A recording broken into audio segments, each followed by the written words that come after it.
Chào các cô chú, anh chị và các bạn. Sài Gòn Mãi Nhớ đang có mặt ở đây là ngã tư Phú Nhuận, là nơi giao nhau của 4 con đường gồm Phan Đình Phùng, Nguyễn Kiệm, Võ Di Nguy cũ, Hoàng Văn Thụ, Võ Tánh cũ và Phan Đăng Lưu, Chi Lăng xưa. Hôm nay Sài Gòn Mãi Nhớ mời cô chú, anh chị, các bạn cùng đi dạo và thăm lại đường Phan Đăng Lưu nha. Chúng ta sẽ bắt đầu nhìn ngắm phía bên phải đường trước. Tòa nhà Vietinbank là trụ sở của Ngân hàng Việt Nam Thương Tín hồi xưa.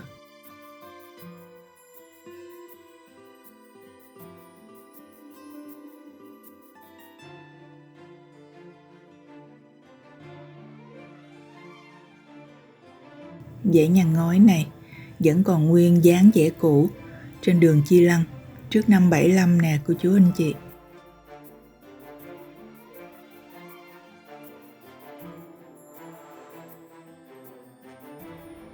Đây là đường vô cư xá Chu Mệnh Trinh, từng là nơi cư ngụ của rất nhiều các nghệ sĩ nổi tiếng ở Sài Gòn ngày trước.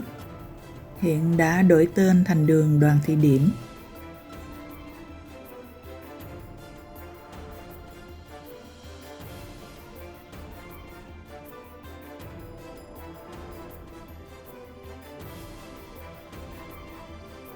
Cửa hàng điện máy xanh 179A Phan Đăng Lưu, phường 1, Phú Nhuận.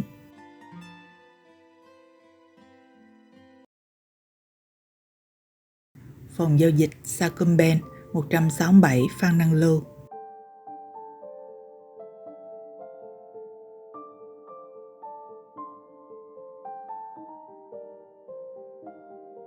Địa chỉ 163 Phan Đăng Lưu là cao ốc văn phòng và căn hộ Satra Eximland.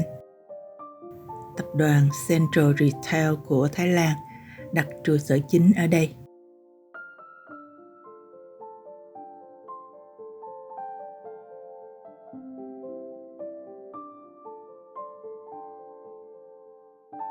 Cửa hàng trang sức B&G 159A Phan Đăng Lưu, Phú Nhuận.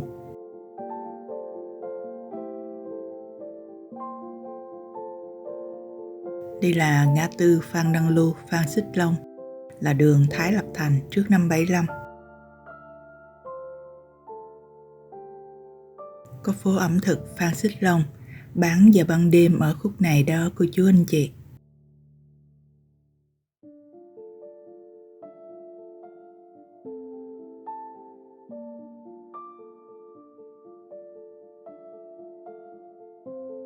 Dự án MPC Tower hiện chưa triển khai tại mảnh đất số 141D Phan Đăng Lưu, phường 2, Phú Nhuận. Đoạn này tập trung nhiều phòng giao dịch của các ngân hàng lớn như BIDV, Agribank.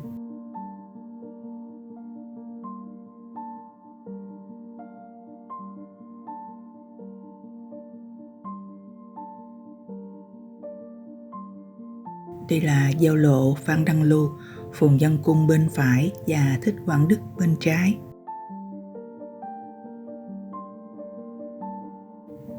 Nhà thờ Giáo xứ Phú Hạnh 121 Phan Đăng Lưu, phường 7, Phú Nhuận.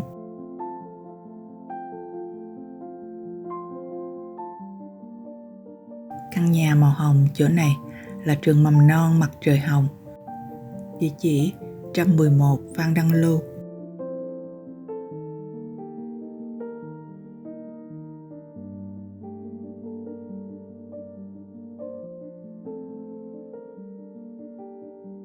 Quán phở Trang 111 Phan Đăng Lưu, phường 7, Phú Nhuận.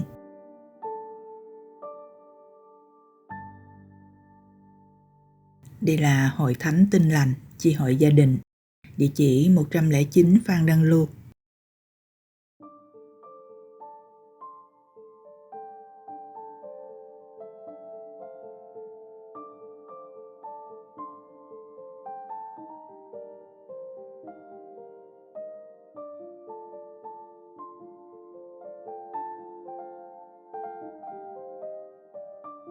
Chỗ này là giao lộ Phan Đăng Lưu, Cầm Bá Thước bên phải và Nguyễn Văn Đậu bên trái.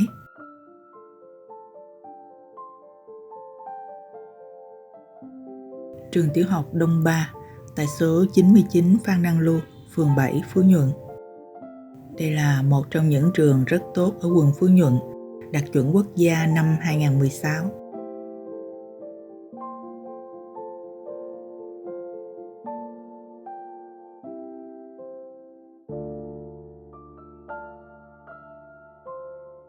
Ngân hàng BVcombank 95C Phan Đăng Lưu. Sát kế bên là phòng khám đa khoa hợp nhân 95A Phan Đăng Lưu, phường 7, Phú Nhuận.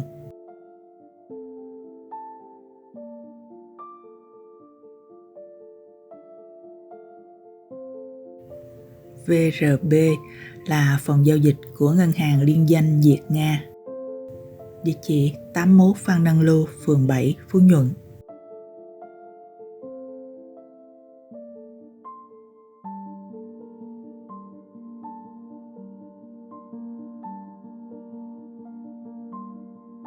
Căn nhà màu cánh sen là siêu thị mẹ và bé, con cưng, Supercenter.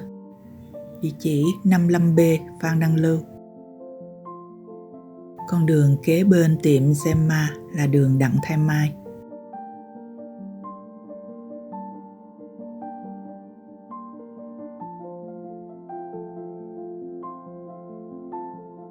Đây là công viên Phú Nhuận. Hẻm sát rìa công viên chỗ này là hẻm 49 Phan Đăng Lưu.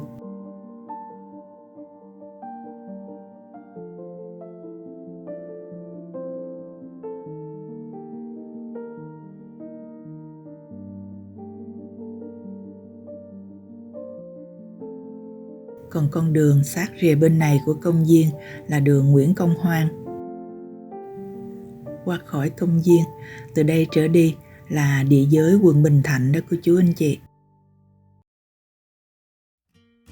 Chi nhánh Nam Á Bank 49B 49C Phan Đăng Lưu, phường 3, Bình Thạnh. Trung tâm tiệc cưới ASEAN Plaza 4547 Phan Đăng Lưu. Trụ sở công an phường 3, Bình Thạnh 45 Phan Đăng Lưu.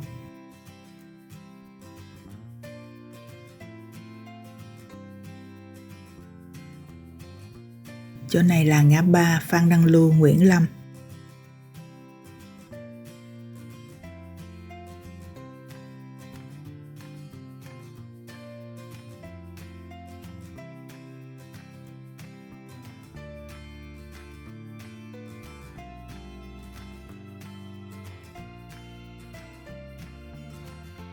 Đây là ngã ba Phan Đăng Lưu, Hoàng Hoa Thám.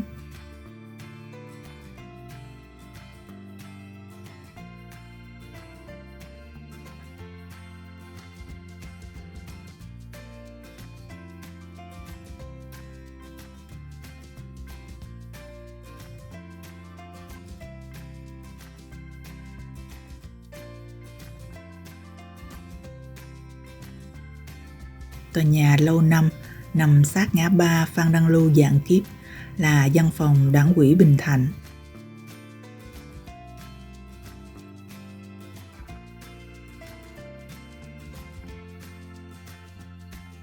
Ban chỉ huy quân sự quận Bình Thạnh 11B Phan Đăng Lưu, phường 3, Bình Thạnh. Đối diện là bệnh viện Nguyễn Văn Học cũ.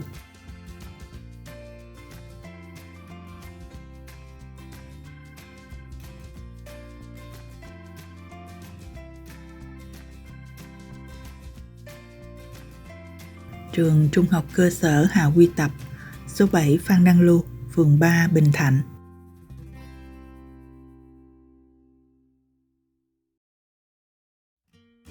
Tòa nhà mới của Trường Đại học Mỹ thuật Thành phố Hồ Chí Minh, số 5 Phan Đăng Lưu, phường 3, Bình Thạnh.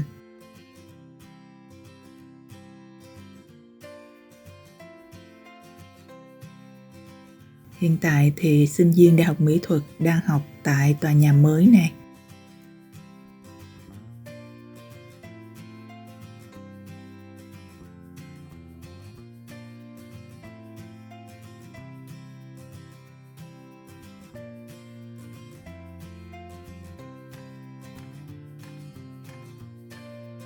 Còn đây là tòa nhà cũ, là trường vẽ gia định xưa.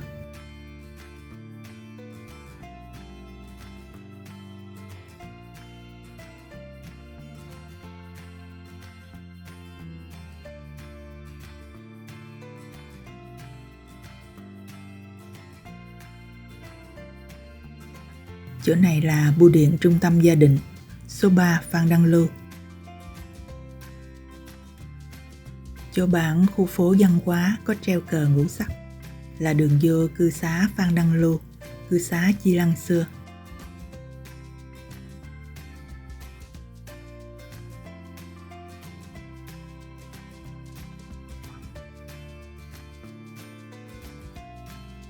Đây là ngã ba Phan Đăng Lưu, Lê Văn Duyệt. Lăng ông Bà Chiểu với kiến trúc cổ xưa được tu bổ sửa sang lại sạch đẹp hơn kể từ năm 2020. Trong khuôn viên này có đền thờ, nhà bia và lăng mộ Đức Tả Quân Lê Văn Duyệt.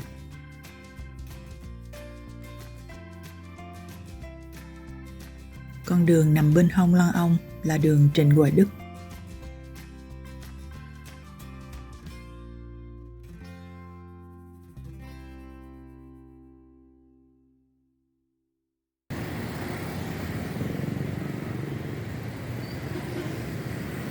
Bên đây là đã đến chợ Bà Chiểu.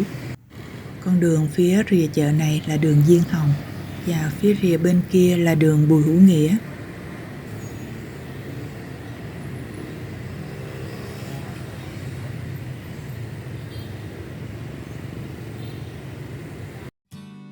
Mời cô chú, anh chị, các bạn xem tiếp bên trái đường nhé. Văn phòng Giáo hội Cơ đốc Phục Lâm, 224 Phan Đăng Lưu, phường 3, Phú Nhuận. Có thể thấy tòa nhà này không có thay đổi nhiều so với trước.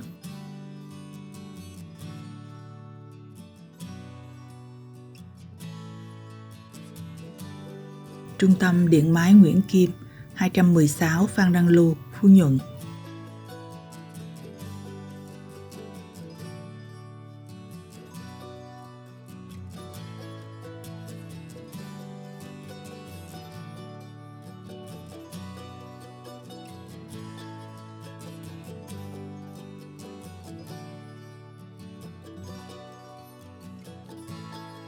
Chỗ bảng khu phố văn hóa là hẻm 178 Phan Đăng Lưu, phường 3, Phú Nhuận.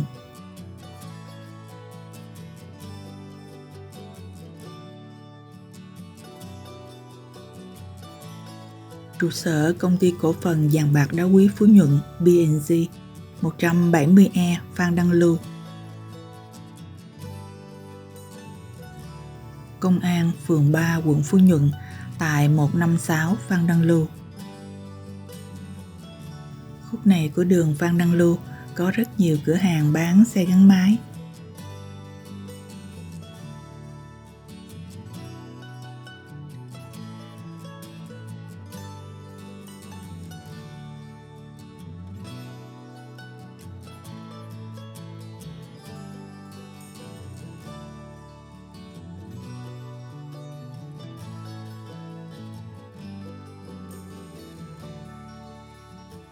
Hội sở Ngân hàng Đông Á, 130 Phan Đăng Lưu.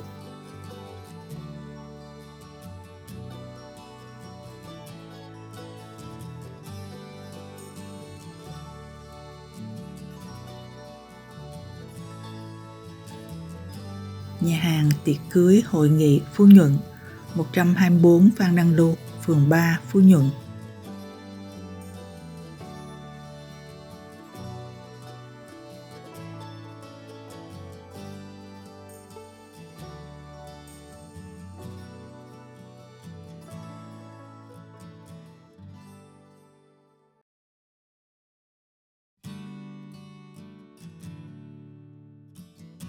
Cửa hàng Cellphone, 114 Phan Đăng Lưu, phường 3, Phú Nhuận.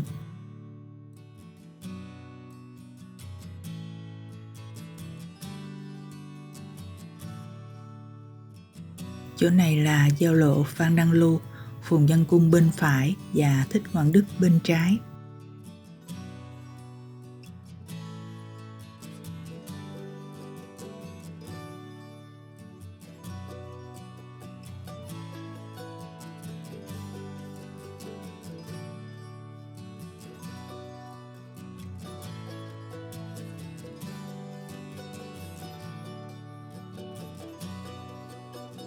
Trụ sở Ủy ban Nhân dân phường 5 Phú Nhuận, 94 Phan Đăng Lưu. Sát kế bên là trường tiểu học Cao Bá Quát, từng là trường Đông Nhì, Chi Lăng 2 trước năm 75.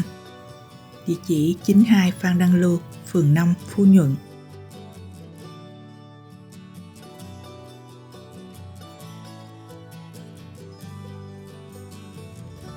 Khúc này có Pháp hội Tu Viện và Phú Đông Tự. Con hẻm kế bên chùa Phú Đông là hẻm 72 Phan Đăng Lưu.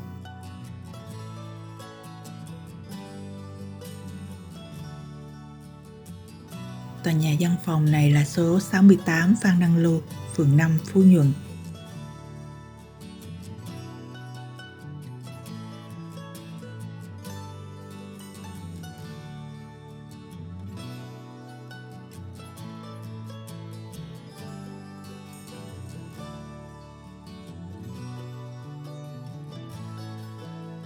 Đây là ngã tư Phan Đăng Lưu, Cầm Bá Thước bên phải và Nguyễn Văn Đậu bên trái.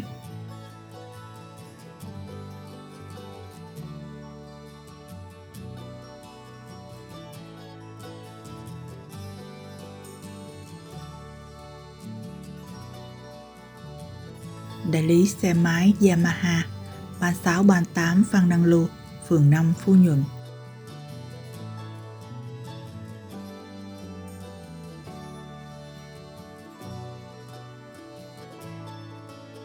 Phòng giao dịch Techcombank, địa chỉ 36 Phan Đăng Lưu, phường 6, quận Bình Thạnh.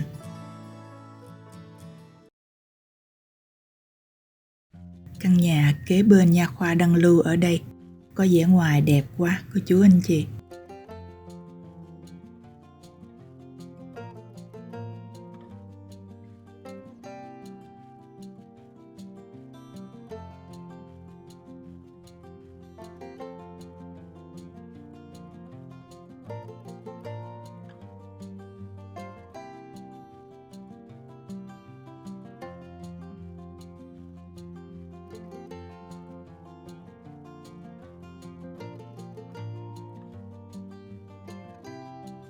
Cửa hàng máy tính Phong Vũ, 26 Phan Đăng Lưu, phường 6, quận Bình Thạnh. Khúc này của đường Phan Đăng Lưu tập trung nhiều ngân hàng như ACB, rồi Vietcombank.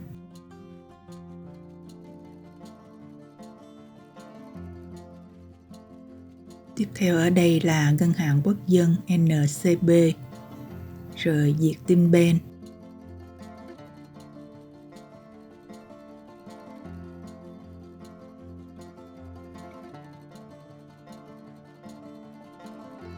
Trụ sở Công an quận Bình Thạnh, 18 Phan Đăng Lưu, phường 6, Bình Thạnh.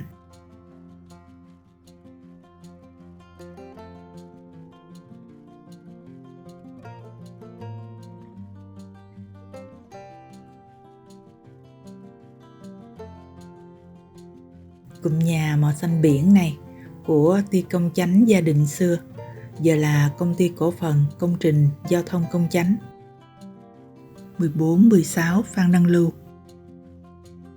Tòa cao ốc văn phòng hiện đại mới mẻ này vừa mới xây xong, nằm ngay góc ngã ba Phan Đăng Lưu, Hoàng Hoa Thám.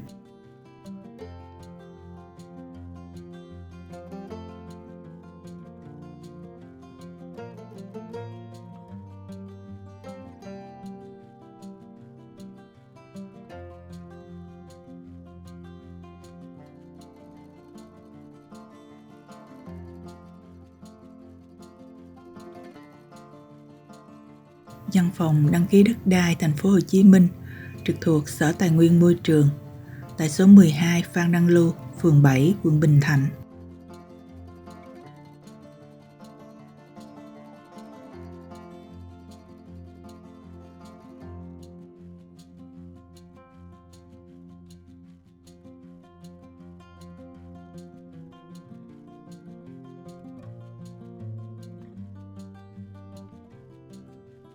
Bệnh viện Nhân dân Gia Định là bệnh viện Nguyễn Văn Học ngày trước.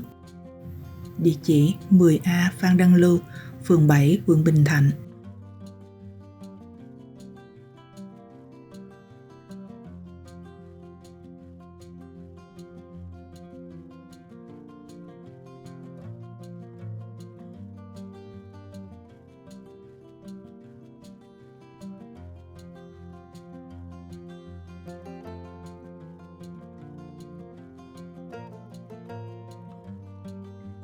Đây là ngã ba Phan Đăng Lưu Nơ Trăng Long, cũng chính là ngã ba Chi Lăng Nguyễn Nhân Học cũ.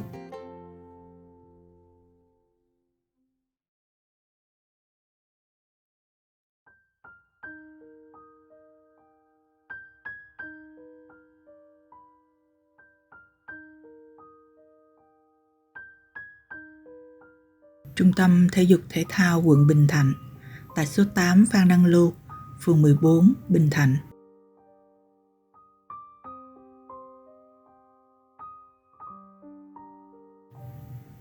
Sát kế bên là nhà truyền thống quận Bình Thạnh, số 6 Phan Đăng Lưu.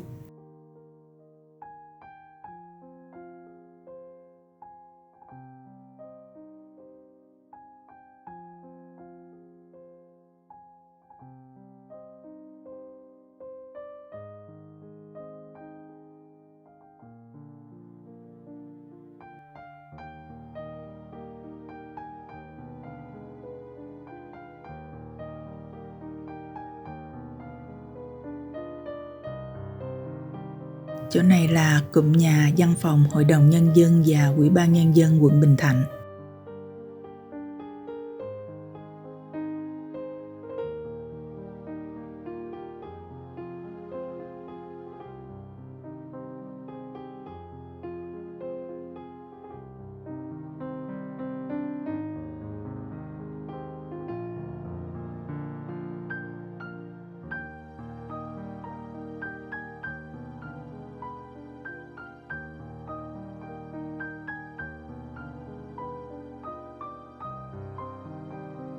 Trường Tiểu học Nguyễn Đình Chiểu, số 2 Phan Đăng Lưu, phường 14, Bình Thạnh. Tới đây là hết đường Phan Đăng Lưu rồi đó cô chú anh chị.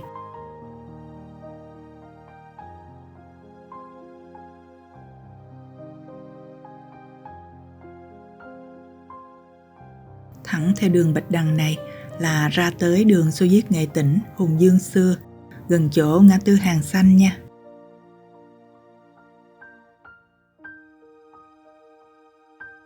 Sài Gòn Mãi Nhớ xin được kết thúc video ở đây.